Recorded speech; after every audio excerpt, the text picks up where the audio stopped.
How's it going, guys? This is Ryan De La Garza. We're doing another Desmos demo. Here we're going to be looking at a guess my number activity for students to practice ordering rational numbers and using OneSync, the content sync, to kind of make things interesting and dynamic and responsive to kind of what the students are doing.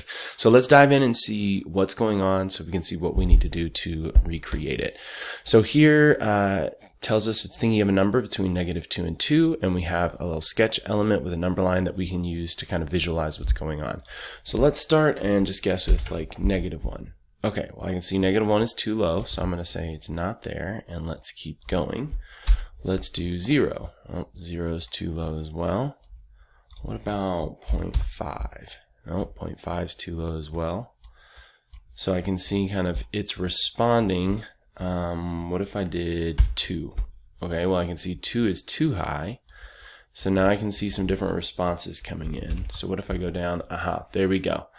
So I can see at 1.5, now it tells me, so if you notice what it did as I tried different numbers, the activity is responding to what I did, right? So that note component has a dynamic aspect to it with some feedback. So that's the big thing that we want to look at. How do we build? How do we bring that into our activities?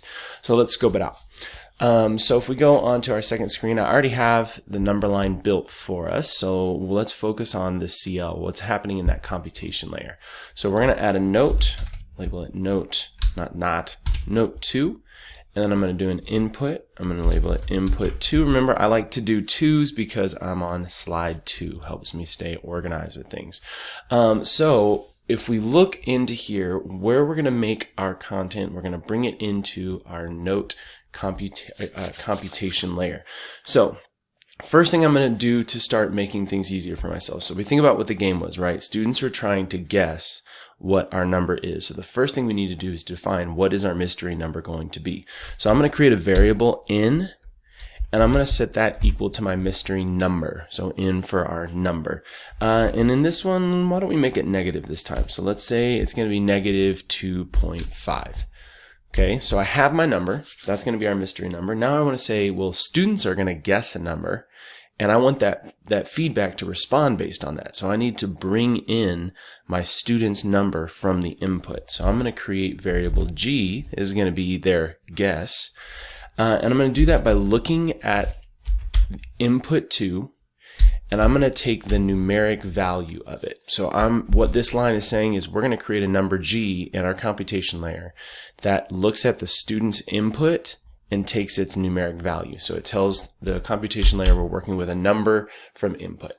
So now that I have those pieces, right, I want to create my feedback. So I'm going to say, let's say my feedback, and this is where we get to use some fun conditional stuff.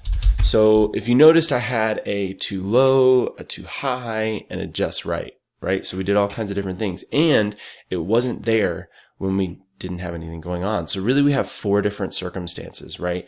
Too low, too high, correct, and no response. So let's look at what those are going to be. So I want to say first, let's do our correct response. When n equals G, so when our mystery number equals the guess, I want to say that is correct, right? And we're going to pull another little trick here, right? I'm going to do my $sign squiggly and bring this in, and what this is going to do is this is going to insert the student's response into here. So whatever number they put in for G, this little guy right here is going to bring that in. So I'm going to say G is my number. Boom. So there's our first response. So now we have to say, okay, what about when it's too high? So when G is less than, or excuse me, too low. Let's do G is less than my mystery number. We'll say sorry, and I'm going to bring in their number again. Sorry, this is essentially your number is too low. And then try again. So then now what about when their number is too high? Right? So when their guess is greater than our mystery number, sorry, we're going to say your number, G, come on, is too high. Try again. Now, we've covered all those situations. So the fourth situation, remember, was what about when nothing has been inputted, right? There's no response going on. So that's going to be our otherwise. When we're working with these conditionals, right, you have a when something, but we have to have a fail-safe that's saying otherwise, just do this. So otherwise, I'm going to keep it blank. So by having these two empty quotations, that keeps it just as a blank space, so nothing will show up on the screen. So now we have all of our feedback loops, right? So notice we've set up these three different variables. We set up our number, our mystery number, we have the student's guess, and then we have our feedback variable. So we have a numeric variables as well as a text variable.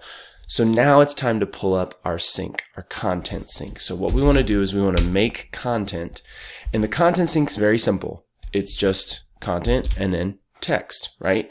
It could just be I'm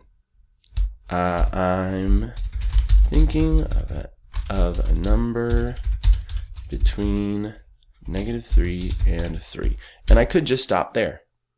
Notice my point goes away and I have something that would work. So if I came up here and I previewed it right now, I'm thinking of a number between -3 and 3, but I don't have that feedback that I want, right?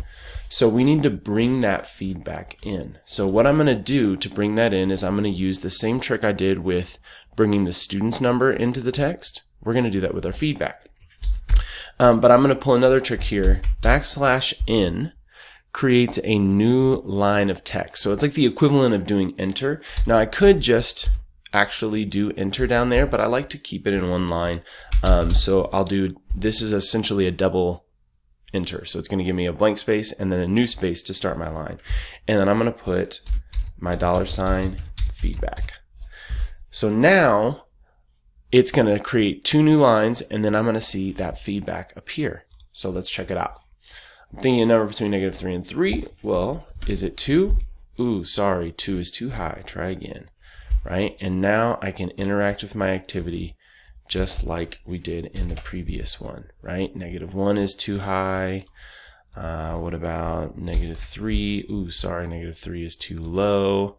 And then I can say, well, what about -2.5? Hey, that's correct. Oops, typo. We're all human, right? And there is my answer, right?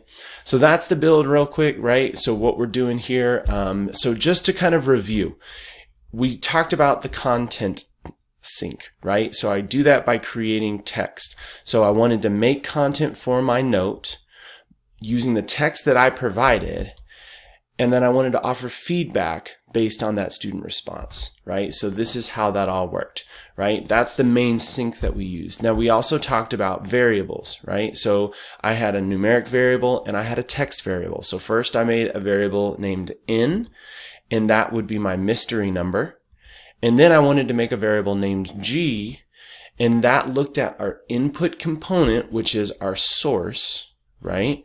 And then it took its numeric value. So that numeric value is what we call a function in the computation layer. So these are how our variables work. So that was another thing we did.